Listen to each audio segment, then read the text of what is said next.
My name is Silvio Wolf. I'm an Italian artist. The work that I'm exhibiting is called Horizon F from 2016. So my research moves in two directions.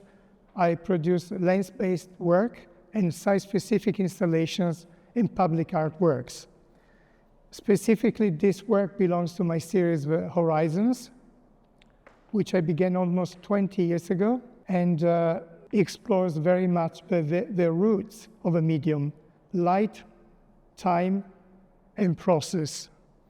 And particularly, what interests me about the Horizon series is that normally photography is very much interested in addressing what is in front of a lens, whereas this work really addresses the very roots of a medium.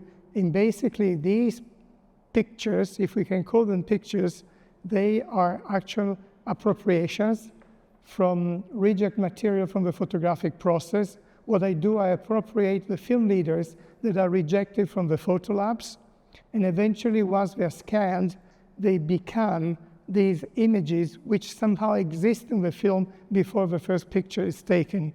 So strangely enough, photographers never knew about these materials. They're like the 37th shot of a film. This part of the film is exposed unintentionally to light during the loading process of the camera.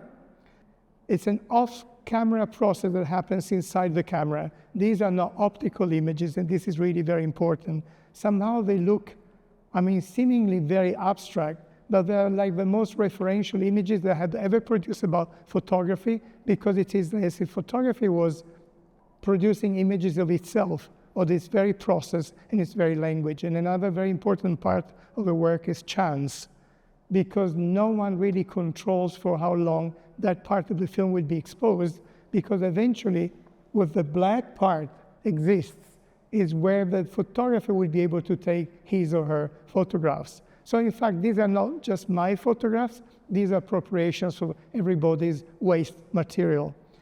What comes out from these images is the notion of the threshold, that line of separation which really separates light from absence of light, latency from actuality of the image, and also the fact that that line allows the work to exist, because without that strip of velvet that prevents light from going inside the film reel, there would be no horizon, it would be just one continuous image.